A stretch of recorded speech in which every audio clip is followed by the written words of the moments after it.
Benvinguts a una nova exploració!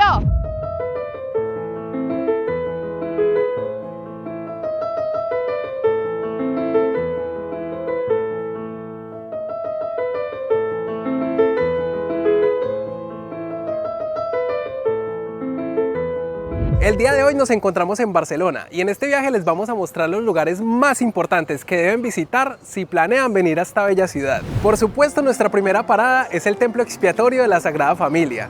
Esta basílica católica es el monumento más famoso y visitado de Barcelona. Y en el 2005 fue declarado Patrimonio de la Humanidad por la UNESCO, en la categoría Obras de Antoni Gaudí, el máximo representante del modernismo catalán. Dentro de esta lista hay 7 obras de Gaudí: la Sagrada Familia, el Parque Güell, el Palacio Güell, la cripta de la Colonia Güell, la Casa Milà, la Casa Vicens y la Casa Batlló. ¿Y qué es el modernismo catalán?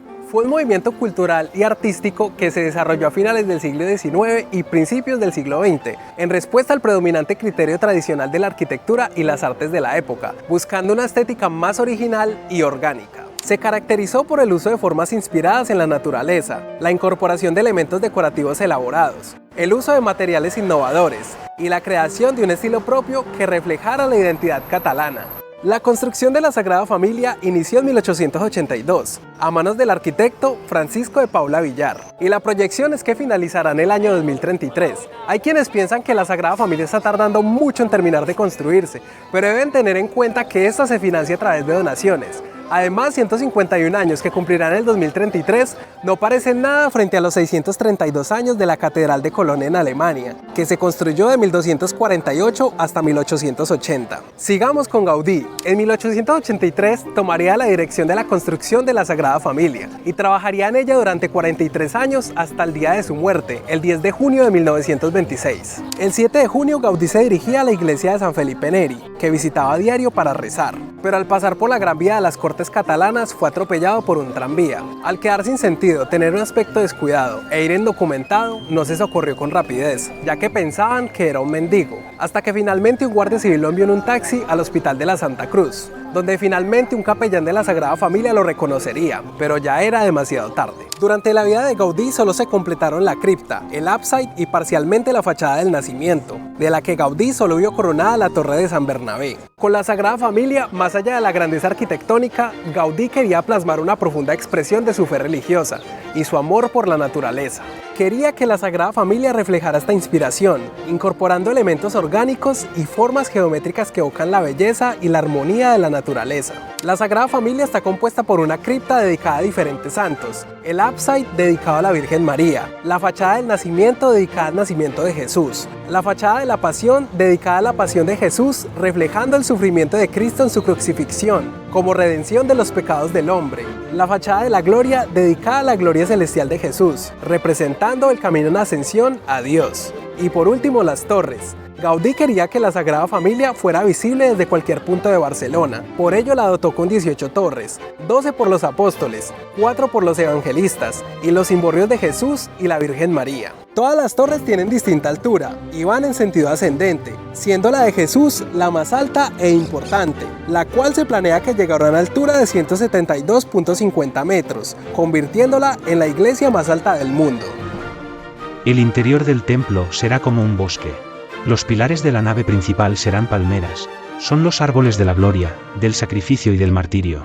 Los de las naves laterales serán laureles, árboles de la gloria, de la inteligencia. Antoni Gaudí.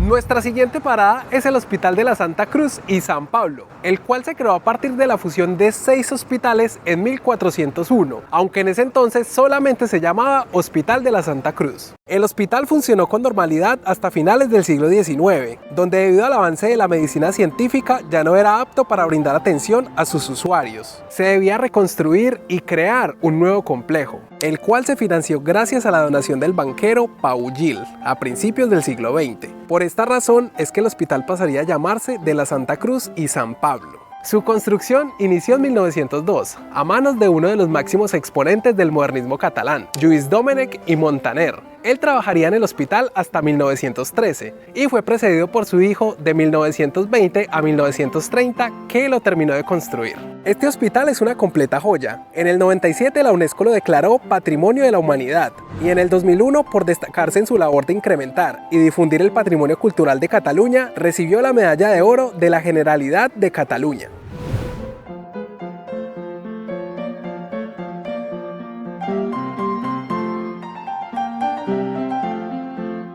Ahora nos encontramos en el Paseo de Gracia, una de las avenidas principales y más famosas de Barcelona. Aquí se centran los negocios y las tiendas más caras de la ciudad. Tiene 1.6 kilómetros de longitud y es la tercera calle comercial más cara de España en cifras de alquiler. Durante su proceso de construcción, muchas familias adineradas de Barcelona construyeron impresionantes mansiones a lo largo del Paseo de Gracia, convirtiéndolo en un símbolo de la riqueza y el prestigio de la ciudad. Pero con el tiempo, estas residencias fueron reemplazadas por edificios de apartamentos. Finalmente, en las primeras décadas del siglo XX, arquitectos modernistas de renombre, entre los que destacan Gaudí y Domènech, edificaron nuevas casas con formas muy singulares. En este paseo, los edificios de Domènech son la Casa Fuster, que construyó entre 1908 y 1910, que por cierto, desde el 2004 se convirtió en un hotel de lujo, y la Casa Lleó Morera, que construyó de 1902 a 1905.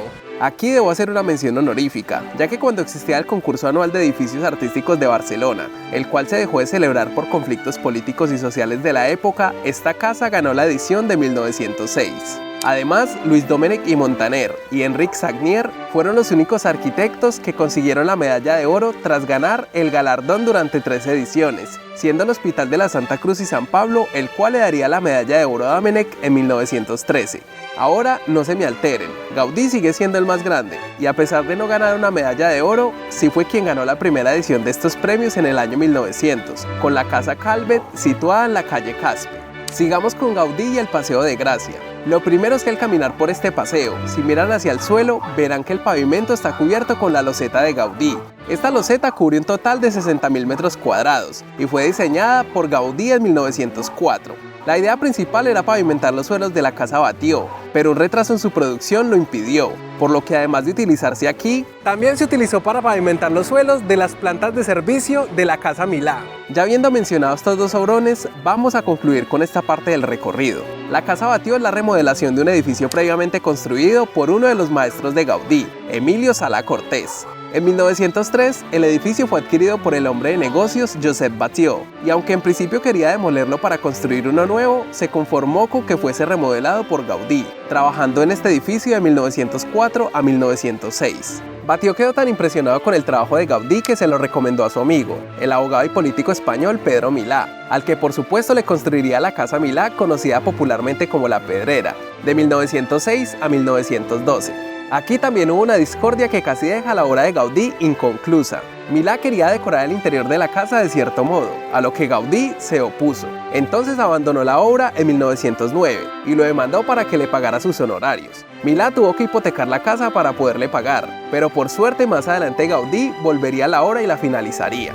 Algo que les causará un poco de gracia es que esta cuadra conformada por estos 5 edificios es llamada la Manzana de la Discordia, que toma su nombre de una historia de la mitología griega, donde Hera, Atenea y Afrodita estaban peleando por una manzana dorada que dejó la diosa de la discordia Eris, con la inscripción a la más bella. Entonces, ¿por qué se llama así? Las familias que mandaron a construir estos edificios pertenecían a la burguesía, y siempre había una constante riña entre la Casa Lleó Morera de Luis Domènech i Montaner, la Casa Amalié de Josep Puig i Cadafalch, y la Casa Batlló de Antoni Gaudí, por tener el título de la más bella.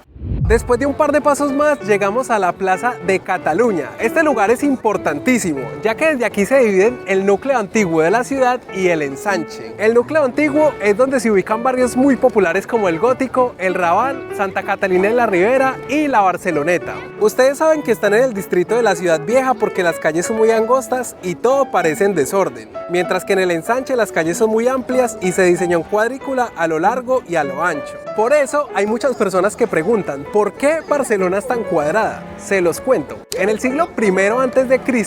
se empezaron a construir murallas alrededor de Barcelona, las cuales se fueron ampliando según la necesidad de seguridad de la ciudad en diferentes periodos históricos. Pero a mitad del siglo XIX, el médico e higienista Pedro Felipe Monlau presentó un proyecto llamado Abajo las murallas. Esta fortaleza estaba asfixiando a sus ciudadanos y a pesar de que le permitió a la ciudad resistir 7 asedios entre 1641 y 1714, por aquel entonces solamente estaba frenando su crecimiento. Por lo que llegando al año 1859 se aprobó el Plan Cerdá, diseñado por el ingeniero y urbanista Ildefonso Cerdá Suñer. Un año más tarde se iniciaría oficialmente el Plan de Ensanche de Barcelona, el cual consistía en un diseño de calles en cuadrícula para priorizar la movilidad de vehículos y peatones, la ventilación y las entradas de luz que mejorarían la calidad de vida de los ciudadanos, logrando así dejar una huella en la arquitectura y el urbanismo de la ciudad, facilitando una expansión futura de manera más sencilla y ordenada. Hablando de murallas, justo aquí entre las calles de la Rambla y Pelay, si bajamos por el ascensor en la estación del metro de Plaza Cataluña,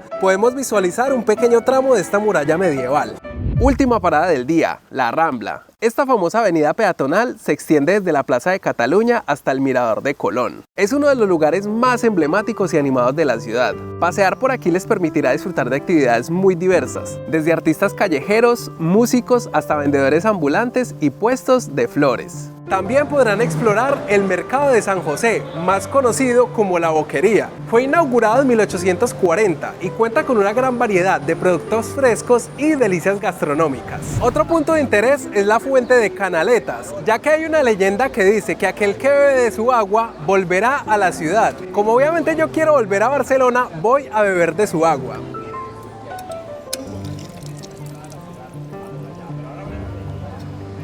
Riquísima. Además, en esta misma fuente se celebran los triunfos del Deportivo Barça, tradición que se remonta a los años 30, cuando los aficionados venían a este punto y veían los resultados de los partidos en una pizarra que ponían fuera del diario deportivo La Rambla. Comencem un altre dia a Barcelona. Per tant, la nostra exploració encara no termina. El primer destino de hoy es la Basílica de Santa María del Mar, conocida popularmente por la novela del escritor Ildefonso Falcones como la Catedral del Mar. Esta basílica fue construida de 1329 a 1383 y representa el esfuerzo de los habitantes de la Ribera, ya que fueron ellos quienes la construyeron trayendo piedra tras piedra en sus espaldas desde la cantera de Montjuïc y las playas de Barcelona. Por eso su puerta principal es un homenaje a los bastaixos que llevaron a cabo esta intensa labor. Simplemente una obra maestra del gótico catalán y una de las iglesias más importantes de la ciudad. Llegamos al núcleo más antiguo de la ciudad, el barrio más famoso e histórico de Barcelona, el barrio gótico. Su fundación se remonta al siglo I a.C., durante la época romana. Barcelona, entonces conocido como Barcino, fue un importante enclave comercial y militar de la región. Sin embargo, después de la caída del Imperio Romano, tuvo un gran periodo de declive y empezó a resurgir de nuevo en la Edad Media. El auge del gótico como estilo arquitectónico durante la Edad Media dejó una marca indeleble en el barrio, con la construcción de numerosas iglesias, palacios y edificios públicos en este estilo. Incluso justo enfrente de la Catedral de Barcelona aún se conservan trozos de la primera muralla que rodeaba al barrio. Después de visitar la Sagrada Familia y la Catedral del Mar, con la Catedral Basílica Metropolitana de la Santa Cruz y Santa Eulalia, hemos conocido las más importantes de Barcelona. Esta catedral gótica se construyó del siglo XIII al XV sobre una antigua catedral romana, que a su vez estaba construida sobre una iglesia visigoda. Dentro de ella se alberga la tumba de Santa Eulalia, la patrona de la ciudad, quien fue torturada por un gobernador romano cuando se enteró que era católica. Hablando un poco más sobre los romanos, aquí en el barrio gótico reposan las columnas del Templo de Augusto, que fue construido en el siglo I a.C. y dedicado al fundador del Imperio Romano, César Augusto. Y para cerrar este video, hemos llegado a la última parada de nuestro viaje por Barcelona, el Parque Güell, que como les indiqué al inicio de este video, también fue construido por el mismísimo Antoni Gaudí, quien lo construyó para el empresario Eusebi Güell, ya que este quería crear una comunidad residencial privada inspirada en el concepto británico de jardines suburbanos. El proyecto se inició en 1900 y se completó en 1914, aunque el área residencial nunca llegó a concretarse como se había planeado inicialmente, por lo que en 1926 fue inaugurado como parque público. Para construir este parque, Eusebi adquirió los terrenos de las fincas Can Muntaner de Dalt y Can Col y Pujol, a las que llamaban Montaña Pelada, y Gaudí transformó el terreno montañoso en un paisaje surrealista lleno de senderos serpenteantes, terrazas, plazas y estructuras ornamentadas, todas decoradas con su estilo característico y haciendo uso de la técnica trencadís. Básicamente es utilizar cerámica y mosaicos fragmentados para dar vida a los diseños, una técnica muy habitual en la arquitectura modernista catalana y el modernismo valenciano.